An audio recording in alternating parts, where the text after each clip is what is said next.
tema, na verdade, é uma evolução, né, do uso de drones na parte geotécnica dos aterros sanitários. Bom, Mayara? boa noite, pessoal. Tudo bem com vocês? Espero que estejam todos bem.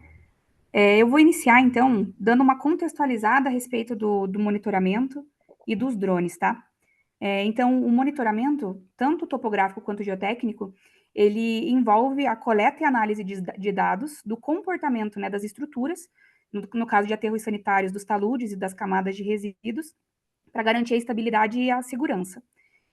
E a detecção dos possíveis movimentos do maciço de recalques e de falhas na estabilidade a partir desse monitoramento, eles são extremamente fundamentais para garantir que não hajam riscos ambientais, né, no caso de possíveis deslizamentos ou de contaminação do solo e de águas subterrâneas. E acompanhar de forma regular esses dados oriundos do monitoramento topográfico e geotécnico, ele é essencial para garantir a integridade das operações e também atender a condicionantes dos órgãos ambientais. Como drones, então, nós temos dispositivos aéreos, que eles podem ser controlados de forma remota ou programada a partir de rotas específicas, voando de forma autônoma. Eles funcionam a partir de um sistema de navegação por GPS e utilizam motores elétricos para o voo.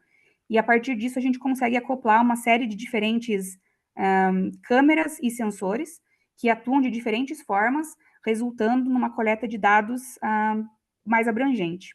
Aqui no Brasil, a utilização dos drones ela é regulamentada pela ANAC e existe uma série de licenças e regras específicas para a utilização, incluindo cadastro de pilotos, né, disponíveis e que podem atuar na execução dos levantamentos aéreos, e exigências também com relação ao seguro e ao registro dos equipamentos, dos dispositivos aéreos.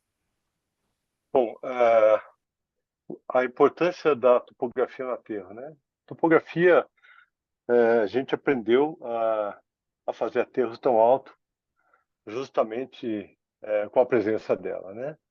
É, principalmente na que eu aprendi, que era planta, corte, planta e corte, e você não tinha superfícies 3D. Hoje você tem a captura de imagens com vídeo, com escaneamento, com modelagem de superfície 3D, e depois você tem todos esses dados que são coletados, é, você consegue fazer cálculo de estabilidades dos maciços e também ver os recalques, né, os abatimentos. E os abatimentos são uma das coisas que, do ponto de vista geotécnico, que mais preocupa, principalmente quando o vetor está no sentido horizontal, desculpe, no vertical e não no horizontal.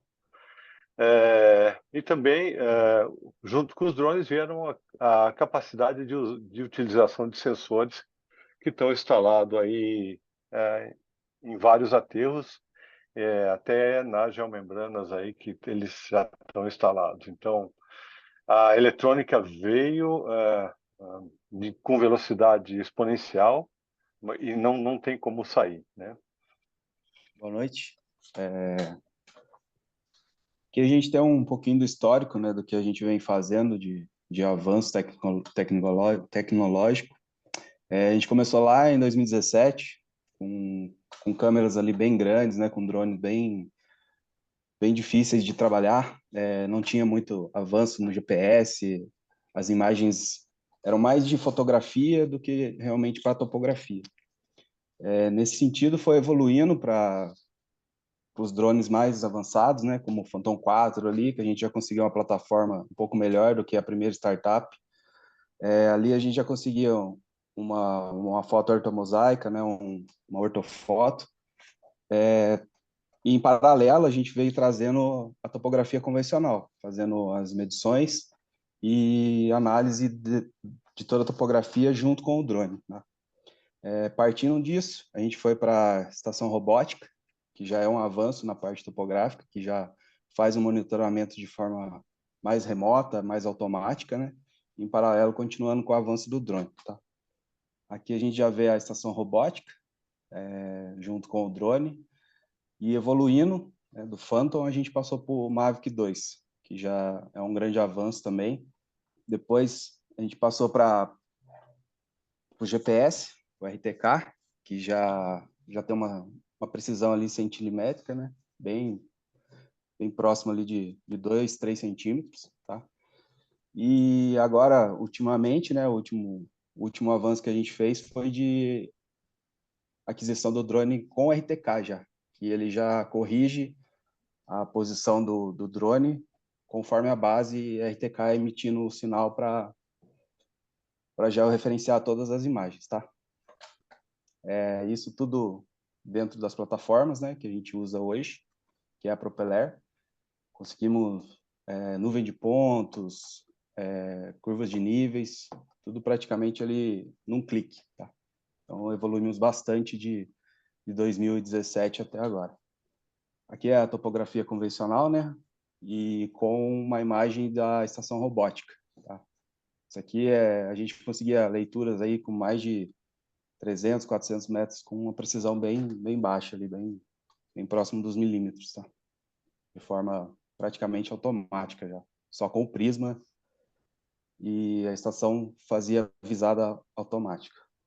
E na topografia, né, na metodologia de trabalho, dentro do aterro, a gente tem os levantamentos planaltimétricos, que é o convencional que a gente já conhece. Partindo disso, a gente já faz o cálculo de volume, trabalhamos com as builds semanal e mensal, atualizado. Então, a gente já faz o primitivo semanalmente e já vem atualizando o maciço e o volume de resíduo, né, construindo o as-built semanal. E no fim do mês a gente já tem uma medição total de quanto ocupou, de frente de operação que avançou. A gente já consegue na metodologia normal de trabalho de topografia, tá? A gente consegue também avanço no 3D, partindo da topografia convencional e agora com a evolução do drone, né? Tudo isso vai para uma planilha de indicadores, onde o gerente tem acesso, ele consegue acompanhar semanalmente como é que está o avanço do resíduo, densidade de resíduo, ocupação. Outros indicadores que a gente tem em controle também são de materiais britados, de cobertura, isso tudo é controlado pela topografia. A gente também faz o monitoramento de marco. Hoje a gente já tem um avanço que ele é monitorado com fita refletiva, então não precisa do ajudante lá com o bastão, né, com o prisma, para poder marcar o ponto. A gente já consegue fazer isso só com a fita. É uma leitura bem mais fácil, porque você tem uma mão de obra a menos, tá? Com a robótica, você posiciona a estação e ela já faz essa leitura de forma automática também. Partindo disso, a gente também tem sessões de estabilidade que fazemos com a estação, e juntando tudo, a gente termina com a vida útil do aterro, né? Um cálculo de vida útil e de ocupação de material. Como a gente viu na linha do tempo lá, né? Iniciamos com o drone, com o Phantom, e depois partimos para o Mavic.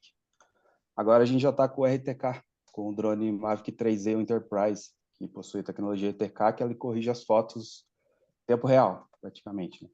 Então você tem a precisão ali de centímetros e em tempo real. Com isso, a gente teve um avanço muito grande em precisão. Partimos ali de 10, 15 centímetros para 3 centímetros atualmente. E essa evolução também foi em outro sentido de diminuição de alvos, né, de GCP, de pontos de controle do drone. Como ele tem essa correção automática de RTK, você já consegue diminuir a quantidade de alvos, tá?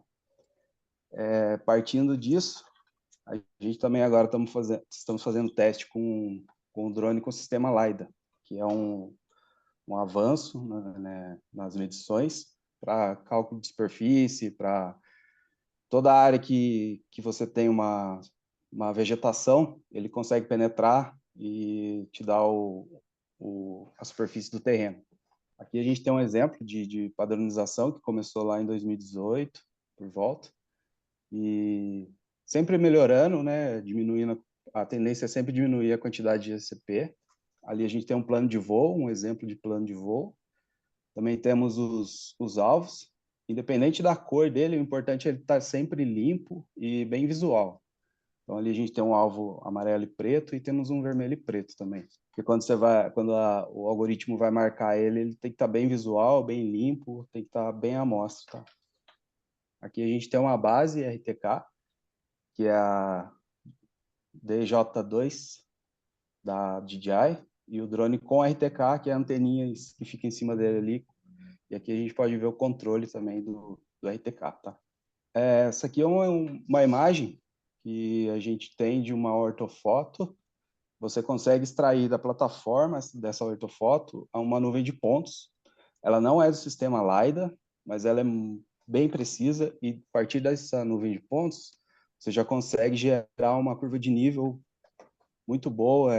Se você comparar com a topografia convencional, você tem um ganho muito alto de precisão e de quantidade de pontos que você consegue coletar. Bom, o Diogo comentou um pouco que a gente utiliza a plataforma da Propeller atualmente, né? Mas no passado a gente já chegou a usar a Drone Deploy e a partir de 2020 a gente migrou de plataforma. Eu trouxe algumas diferenças, algumas configurações que tem em cada uma delas, para poder exemplificar um pouquinho melhor ali e explicar as aplicabilidades. Então, no caso da Drone Deploy, a gente só tinha como cadastrar 2 tipos de usuário, era o piloto e o gestor. No caso da Propeller, a gente já consegue configurar esses acessos de acordo com o que a gente deseja que o usuário consiga fazer. Então, a gente pode configurar que o usuário só visualize o aterro, pode configurar que ele suba dados, ou que ele baixe dados, ou que ele faça algumas medições, e a gente também pode fazer configurações que compilem várias atribuições para cada usuário. Ambas as plataformas, elas são muito boas para cálculo de área, de volume e de inclinação, produzem relatórios com precisão, tanto qualitativa quanto quantitativa, dos dados levantados durante o voo, tem visualização 2D e 3D, e escala de cores por altimetria. A gente também consegue fazer perfil de seção, e a partir dessas seções calcular o fator de segurança, né, fazer análise de estabilidade do maciço. Nós temos uma linha do tempo interativa na Propeller, que eu vou mostrar um pouco mais para frente para vocês, mas na Drone Deploy a gente tinha um sistema bem legal que era um side-by-side, a gente conseguia colocar as fotos uma ao lado da outra e usar um controle de barra deslizante para acompanhar como mudou a situação do maciço de um voo para o outro. Ambas têm exportação de arquivos, os principais que a gente mais utiliza são de nuvens de pontos e de ortofotos. Eles também importam arquivos de imagem, e o que a gente mais utiliza agora na Propeller é a importação de arquivos DXF para dentro do sistema, onde a gente pode trabalhar com projetos de vida útil, projetos de operação, e inclusive com arquivos de primitivos. A Propeller também trabalha com curvas de nível, posicionamento de câmeras de altíssima resolução e algumas ferramentas hidrológicas que eu também vou mostrar para vocês. Então, nos próximos slides, eu trouxe alguns exemplos mais gráficos, assim, mais visuais, para explicar um pouquinho de algumas das ferramentas que a gente tem mais costume de utilizar na plataforma para fazer esses nossos acompanhamentos topográficos e geotécnicos, tá? Nesse primeiro, é possível ver um dos aterros da companhia. A gente tem a localização dos alvos, né, dos GCPs que o Diogo comentou. Nesse caso, haviam bastante alvos, mas com a tecnologia RTK dos drones, a gente consegue diminuir consideravelmente essa utilização. E aqueles quadradinhos azuis que vocês estão vendo nas fotos, na imagem, cada uma representa uma foto tirada com o drone. Então, essa angulação do plano de voo, ela pode ser alterada para permitir mais ou menos fotos, dependendo da sobreposição que a gente deseja e da inclinação que a gente quer ver no voo depois, no modelo 3D mesmo. Nesse, a gente tem as curvas de nível, elas também são geradas a partir de um clique, como o Diogo comentou. Então, vocês podem ver que está ligado ali a layer de contorno, né? E elas representam as curvas de nível, a gente consegue intervalar elas em menores e maiores fatores, de acordo com o nosso desejo. Na próxima imagem, a gente tem um outro gráfico, que ele também é produzido a partir das elevações, né? Em relação ao nível médio dos mares. E a gente consegue, é tudo personalizável, né? A questão das cores, o intervalo de elevações que a gente utiliza, para deixar mais visível essas nuances, né, entre as altitudes. No próximo, esse tipo de mapa de gradiente, a gente consegue verificar a declividade e também as depressões no maciço, né? Então, nesse caso, eu configurei para a gente verificar em percentual, mas também é possível ver em forma de proporção e de ângulo. E esse tipo de gráfico, Ele não permite somente a identificação de inclinações com um potencial perigoso, mas também é uma maneira de detectar escoamento. Uma outra maneira de detectar escoamento é a próxima imagem, que é o gráfico, né, uma ferramenta de hidrologia que a gente utiliza bastante também, que ela permite que a gente avalie o fluxo da água sobre o maciço, né, que tem relação direta com a capacidade de absorção. Então, a partir dessa ferramenta e das outras hidrológicas que a gente tem, a gente consegue, por exemplo, simular períodos de chuva mais intensas e mais curtas, ou mais longas e menos intensas, e também possíveis potenciais de inundação, para avaliar como seria o comportamento do maciço nesse sentido, com relação ao fluxo e à intensidade da pluviometria. Na próxima imagem, nas duas próximas, na verdade, eu trouxe uma linha do tempo. Então, eu coloquei uma imagem de 2023 e depois uma imagem de um ano depois, 2024. A gente consegue avaliar, né? Essa linha do tempo, ela é bem interativa. A gente consegue ir mudando, né? Como se a gente estivesse realmente voando até aquelas datas para avaliar como estava a condição, a situação do maciço naquele período. Então, nesse período de um ano, é possível perceber ali que a gente completou uma das camadas e subiu mais uma camada no período. Então, é bem legal essa visualização e a gente consegue acompanhar tanto semanalmente quanto mensalmente, nós que escolhemos, né, as datas para poder ir fazendo essa verificação. Atualmente tem uma atualização da plataforma também, onde a gente consegue sobrepor uma imagem à outra para poder verificar o que teve de diferença com uma maior facilidade. Nessa outra imagem, a gente tem as possibilidades de importação dentro do sistema. Então, a gente consegue importar, como eu falei para vocês, o que a gente mais utiliza é o DXF atualmente. Então, na primeira imagem, a gente tem um MDT da impermeabilização de base. Embaixo dessa imagem, a gente tem uma seção, onde a gente pode calcular o fator de segurança, por exemplo, a partir da seção, e inclusive incluir outras pesquisas, então, outras datas de voo, para acompanhar a evolução, por exemplo, de uma frente operacional, o avanço de uma camada, e inclusive incluir a seção relativa a essa impermeabilização de base, para que a gente possa dividir os parâmetros ali, o que é resíduo, o que é solo e o que é realmente geomembrana, para poder fazer os cálculos de fator de segurança. Na imagem ali do lado, mais à direita, a gente tem um DXF também de um projeto de configuração final desse maciço. Então, a partir dele também a gente consegue fazer os cálculos de vida útil e ter mais indicadores. Nessa imagem, é uma ferramenta bem recente que a Propeller desenvolveu, baseada em inteligência artificial. Então, o que antes a gente demorava bastante tempo para poder selecionar um polígono do maciço que a gente precisasse calcular, seja área, seja volume, seja inclinação, agora a gente tem essa ferramenta de inteligência artificial, onde a gente consegue aumentar a quantidade de vértices, por exemplo, e tornar o nosso polígono muito mais confiável, muito mais preciso, porque ele fica mais arredondado, o que talvez a gente não conseguiria no método manual ou que exigiria muito mais tempo. Em cima dessa massa ali, dessa pilha de resíduos que eu separei nessa imagem, na próxima é um exemplo de cálculo que a gente pode realizar. Então, a partir disso, a gente pode realizar, por exemplo, um cálculo de volume.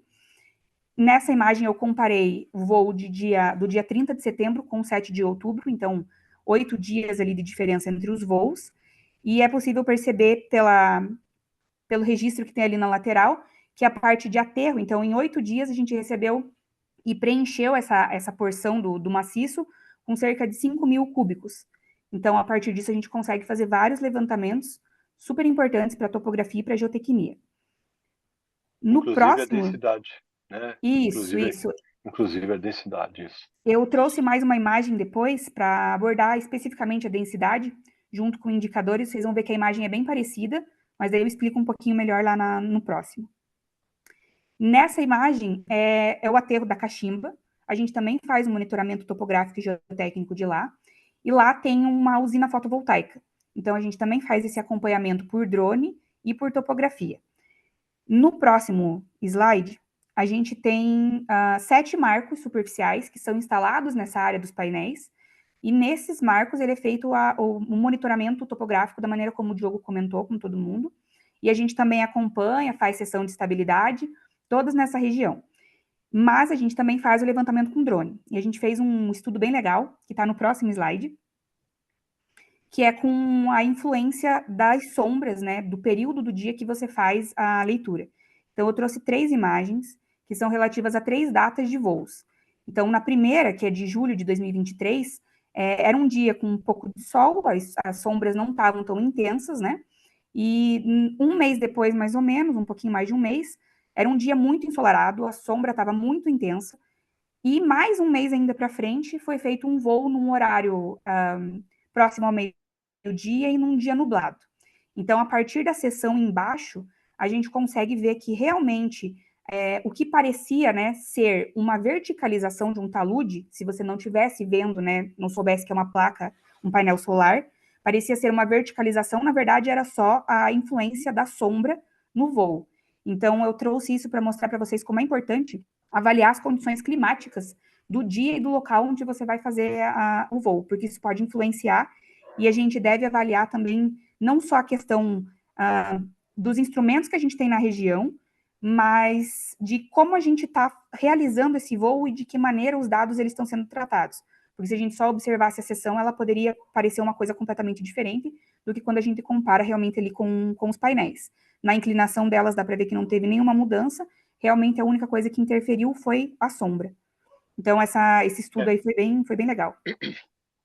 Só complementando, essa análise de sombra que a gente faz é basicamente em função da geração de energia, né? Então, ele tem a geração de energia máxima e a média, né? Quando o projeto é desenvolvido.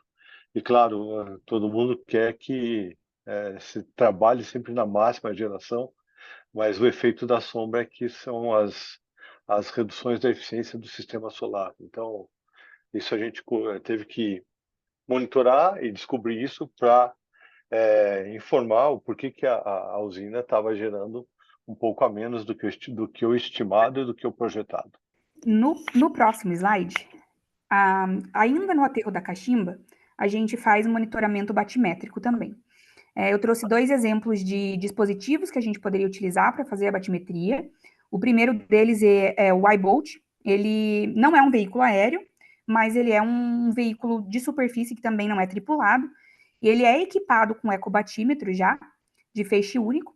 Ele possui posicionamento GNSS e ele também possui um sistema acoplado para fazer a aquisição e o controle dos dados. Ele tem um alcance de sondagem de entre 15 centímetros e 300 metros. Então, ele é bem preciso e traz informações que a gente não conseguiria, por exemplo, de uma maneira operacional mais pessoal. Aí trouxe também um ecobatímetro acoplado num drone, né? Aí no veículo aéreo. Também fazem o mesmo sistema e a gente consegue acompanhar, por exemplo, a quantidade de lodo no fundo de uma lagoa. Deixa eu só complementar aqui, Nai. Uhum. Antigamente a topografia, ou a batimetria, né, que não deixa de ser uma topografia, pode-se dizer que subaquática, eu comecei ela fazendo com bambu, ou seja, você cravava os bambus e amarrava os prismas, né, no bambu e você ficava fora da lagoa, ou seja, da barragem, e ia medindo o acionamento que estava no fundo. Cada vez mais existe sedimentos em todo o sistema de drenagem dos aterros, né? Seja nas caixas, ou nas lagoas, ou mesmo no sistema de tratamento. Hoje em dia, essa questão de dragagem está tão evolutiva no país, porque inúmeros portos foram abertos, né, onde se tem a navegação de cabotagem, e eu preciso formar os canais por onde os navios entram. Então, por exemplo, a maior obra, eu acho que do Rio Grande do Sul, em função de todas aquelas enchentes que houveram, vai ser exatamente a batimetria de todo o Guaíba ali na região baixa de Porto Alegre. Isso ocorre também nas barragens, porque o sedimento pode subir e pegar principalmente a parte, não dos vertedores, mas sim a parte da casa de máquinas, onde estão instalados as saídas da água para geração da energia elétrica.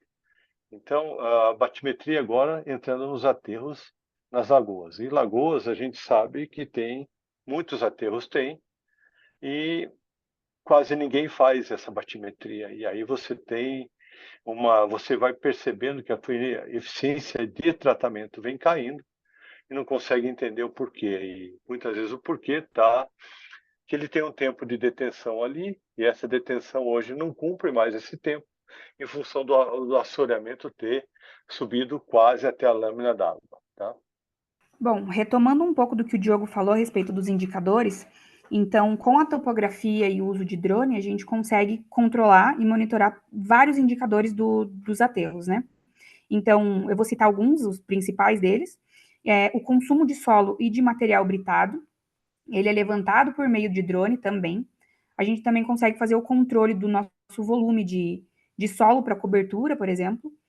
O cálculo da vida útil, que é o que está mostrado na imagem, mais ou menos ali com relação a um projeto de alteamento, a um projeto de avanço operacional, consegue calcular a vida útil a partir disso.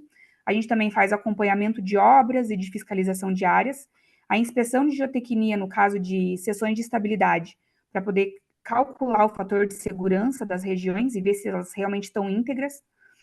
A gestão e a operação do avanço, conforme o Diogo também falou, ela é semanal e a gente consegue fazer um compilado delas e também fazer um último levantamento mensal, que vai englobar todas e a gente também consegue comparar se todas as semanas elas fecham no que foi feito no mensal. Então, sempre tem uma prova real. E também conseguimos determinar a densidade do resíduo. Aí, no próximo slide, eu trouxe uma imagem muito parecida com aquela outra. Então, naquele sentido, a gente estava trabalhando com um volume de base. E nesse, a gente está trabalhando com uma pilha. As funcionalidades, elas são muito parecidas. O resultado, vocês podem ver até que ele é o mesmo. Então, ali um volume de aterro de quase 5.000 cúbicos. E a nossa densidade, a gente faz o levantamento do volume do avanço, então, semanal ou mensal. E a gente também consegue calcular o volume de solo usado na cobertura e o volume de rachão utilizado nos drenos, tanto verticais quanto horizontais.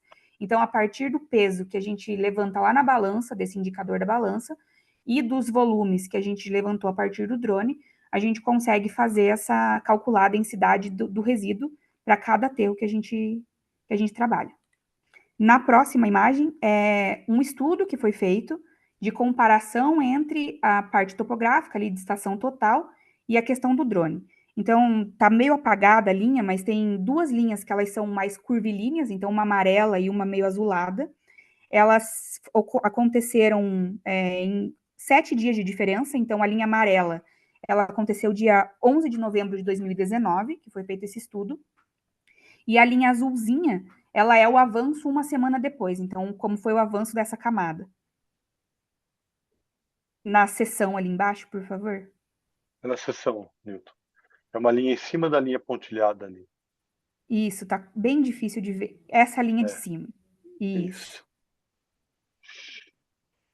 Essa linha colorida, que não é tracejada, ela é o avanço em uma semana. E as duas linhas tracejadas, elas foram levantadas com base na topografia, e as linhas coloridas com base no drone.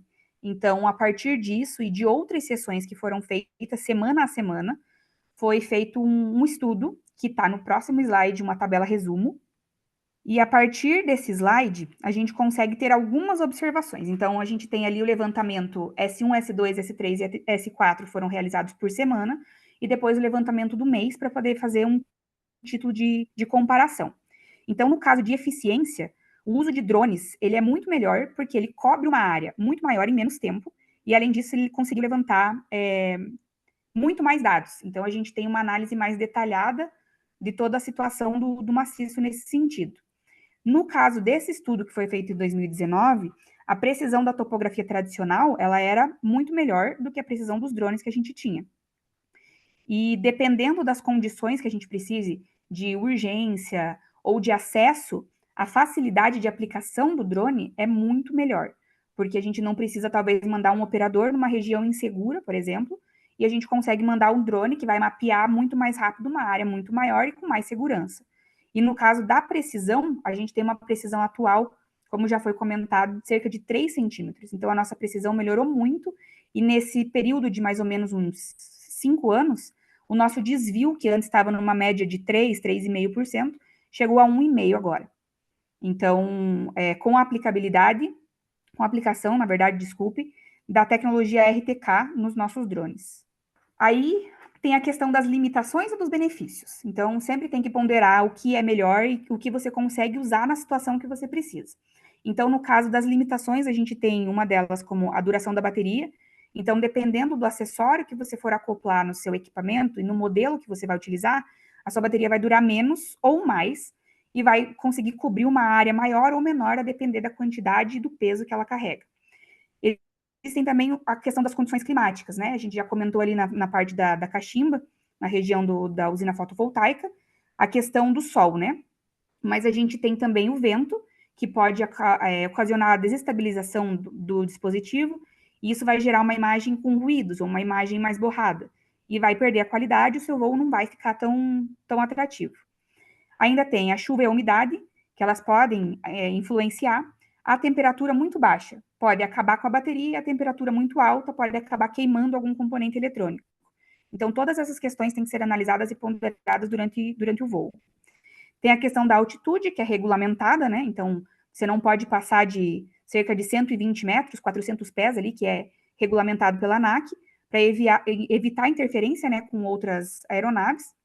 Tem também a regulamentação do espaço aéreo com relação a áreas de base militar ou próximas a aeroportos, e áreas urbanas muito, muito densas também, que a gente não consegue atuar, dependendo da situação. Tem a questão da interferência do sinal, porque como eles são controlados remotamente, podem ter algumas condições atmosféricas ou de obstáculos que vão resultar num voo não tão controlado e com algumas falhas na navegação. Tem a questão da carga útil, dependendo também do sensor ou da câmera que você precisa utilizar para um determinado projeto, você vai ter que comprar, por exemplo, ou utilizar um drone um pouco mais robusto. E aí isso vai variando de acordo com o modelo, com o tamanho que ele consegue carregar. E tem a questão também da linha divisada, que algumas regulamentações, elas exigem que o piloto esteja vendo o drone enquanto está fazendo o plano de voo, né? Então, por exemplo, em áreas muito densas, com muita extensão ou obstáculos, talvez a gente não conseguisse atuar, né? Como florestas ou até mesmo prédios. De benefícios, nós temos, então, a precisão e o alcance. Conseguimos atuar numa área muito grande e ter uma quantidade absurda de dados para poder trabalhar depois, né? As nuvens de pontos geradas, elas permitem que a gente tenha resultados muito mais precisos, muito mais visuais. Tem a questão da segurança, no quesito de que a gente não precisa colocar um operador numa área perigosa ou que esteja instável. A gente pode mandar o drone trabalhar ele remotamente. Tem a questão do custo-benefício também, porque é um monitoramento mais econômico do que mobilizar talvez uma equipe inteira de topografia, com muitos instrumentos, para cobrir uma área tão grande no tempo que o drone consegue cobrir, por exemplo. A variedade de aplicações, a gente tem muitas câmeras e muitos sensores, eu vou falar um pouco dos sensores mais para frente também, e a gente consegue fazer tem um range muito grande de informações e de projetos que a gente consegue desenvolver a partir disso. E também tem a frequência de monitoramento, que é muito mais facilitada com a utilização do drone, então a gente consegue ter acompanhamento diário, por exemplo, se a gente quiser, ou mais de uma vez por dia, em poucos minutos, né? Então, isso aumenta o nosso acompanhamento, deixa ele ser mais contínuo e em tempo real. O tratamento dessas informações na plataforma que a gente utiliza é muito rápido. Com relação aos sensores, eu trouxe 3 sensores para a gente falar. Um deles é o LiDAR, que o Diogo vai mostrar mais um pouco para frente as imagens realmente dos projetos já realizados. Ele é um sistema que ele emite pulsos de laser e ele faz uma medição do tempo de retorno desse pulso. Então, a partir disso, a gente consegue gerar uma quantidade muito grande de pontos e mapas 3D super precisos. O segundo deles, o segundo sensor, é o termográfico, que ele faz a utilização de câmeras infravermelhas, daí no caso, para poder fazer a detecção de temperatura. Então, a partir dessa detecção de temperatura, a gente consegue localizar, por exemplo, pontos de gases, a presença de gases ou de infiltração de líquidos, e também observar alguma coisa que está oculta que a gente não teria percebido se não tivesse esse tipo de sensor. E o último deles, que a gente pretende utilizar agora, é o de detector de gases. Então, no caso dos aterros sanitários, a gente tem muito interesse em avaliar a concentração de gases específicos, no caso do metano, por exemplo, e uma possível pluma de contaminação.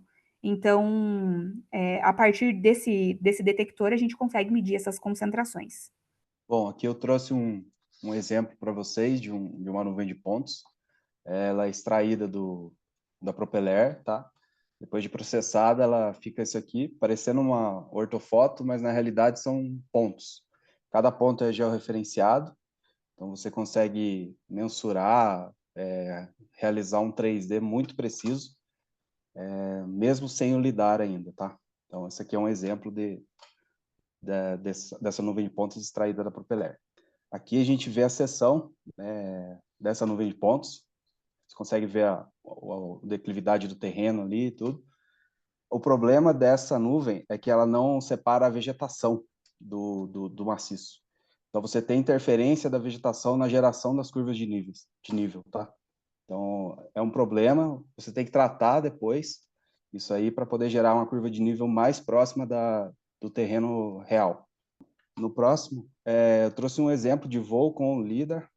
Ele tem que ser usado o sistema SRTM, que ele acompanha a declividade do terreno, porque se você sai de uma altitude e essa declividade é muito alta, o sensor trabalha um nível ali de 400, 500 metros no máximo, tá? Então, se você não acompanha essa declividade do terreno, você perde precisão nesse levantamento com o sistema LiDAR, tá? Próximo. Aqui você tem um exemplo da refração da luz, que é o sistema. Então, os sensores atuais hoje já trabalham com 5 níveis de refração, tá?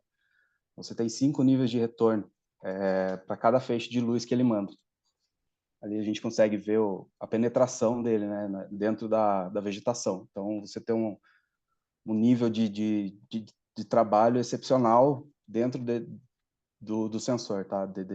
Dessa refração que ele tem. Então, os sensores hoje eles estão muito avançados e o que você tem de qualidade no levantamento é impressionante, perto de uma topografia convencional, tá? Aqui na outra imagem do lado direito você consegue ver ele vem varrendo. Aqui é a nossa aplicação que a gente fez com um LiDAR, um voo, cerca de 30 mil metros quadrados, né? Foi a área de interesse nossa ali. Aqui a gente já consegue ver o levantamento com a nuvem de pontos. Foram cerca de 315 milhões de pontos, o que dá cerca de 10.500 pontos por metro quadrado. Não chega nem perto de uma topografia convencional. Então, você tem muita qualidade no levantamento e a precisão é assim, centímetros também, com um voo, tá? Então, você imagina uma equipe de topografia medindo 300 metros quadrados, 30 mil metros quadrados numa área de mata. Quanto tempo você ia levar e você faz um voo de meia hora, 40 minutos e tem todo esse levantamento pronto, tá? Depois de processado.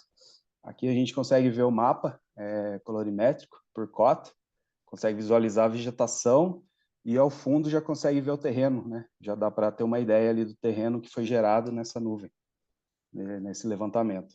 Aqui eu trouxe algumas seções que a gente fez para exemplificar e detalhar qual é a precisão dele, tá? Como que você consegue ver a imagem, o terreno, os talvegs, dentro da área de mata, qual o tamanho da penetração do sensor, tá? Aqui é um detalhe, você consegue ver até o cabo, né? O poste ali, isso é ponto. Então, você imagina que o sensor passou, tirou um ponto em todo o cabo, em toda a superfície do terreno, em toda a mata.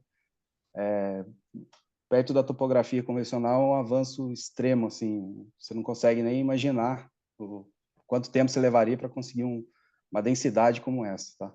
Aqui é o detalhe do terreno, você consegue ter um corte ali de vegetação, consegue ver o talveg, esse é um exemplo do que a gente fez, do voo que a gente fez. Aqui a gente já gerou o mapa ipsiométrico, tá? Ele é gerado em software GIS, depois de todo processado, a gente já consegue ver as curvas de nível do terreno, toda a altitude, né, as diferenças de cota. Essas cotas geradas, a gente conseguiu gerar de meio metro, para vocês terem uma noção de como é grande a precisão num voo com LiDAR, tá? Bom, sobrou para mim a parte difícil, né? Falar das conclusões.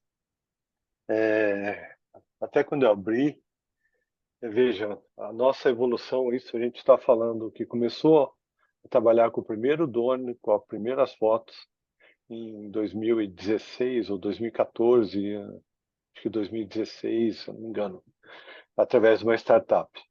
Depois ele foi para Drone Deploy, hoje na Propilé, e hoje com LiDAR, né? Então, vocês viram a precisão. Na topografia antiga, você pegava um ponto a cada 5 metros, ou às vezes você interpolava pontos e pulava distâncias de 20 metros aí. Então, você ter 10 mil pontos dentro de 1 metro quadrado, você olha em volta de você, você teve 10 mil faixas de laser. Ou seja, como fazer isso com a topografia convencional, né? E também a velocidade desse trabalho, né? O voo dura 30 minutos. Claro, você tem que processar 300 milhões de pontos, você precisa de um belo de um micro. Foi o que a gente sentiu na pele, né?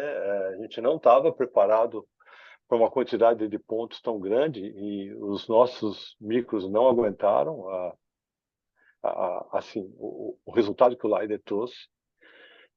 Então você tem qualidade melhor, a tecnologia presente e evolutiva, e você tem uma redução de custo, né? Custo em função do tempo. E aí a gente pergunta, né? Eu lembro que fiz essa palestra, não essa aqui, né? Mas a primeira dessa, antes da pandemia na BLP, e a gente falava onde a gente vai chegar, né? E naquela época eu falava, putz, o meu sonho era ter um mapa termográfico do aterro para procurar bolsões de gás, bolsões de churume. Já é passado isso. Então nós estamos falando aí, talvez de 2019, essa palestra, 5 anos e já virou passado. E aí o que eu vou deixar assim na cabeça de vocês é imaginar para onde a gente vai, o que vai acontecer, como vai ser isso com a presença de tantos satélites em órbita, uma vez que nem mais a telefonia vai estar funcionando via operadoras e tudo via satélite. Para nós mais velhos, né, já começa a dizer que é a loucura da inteligência, e sem contar de que muitas coisas dentro já da uso de drone com o uso da plataforma, a inteligência artificial vem atuando na agilidade de tempo. Então, o recado que eu tenho que deixar aqui é que a gente realmente precisa atualizar, porque eu, como mais velho, às vezes nem consigo acompanhar isso. E os jovens têm que estar nessa toada, né, nessa rotina de estar tendo conhecimento de tudo isso aqui que a gente apresentou agora. E com isso a gente encerra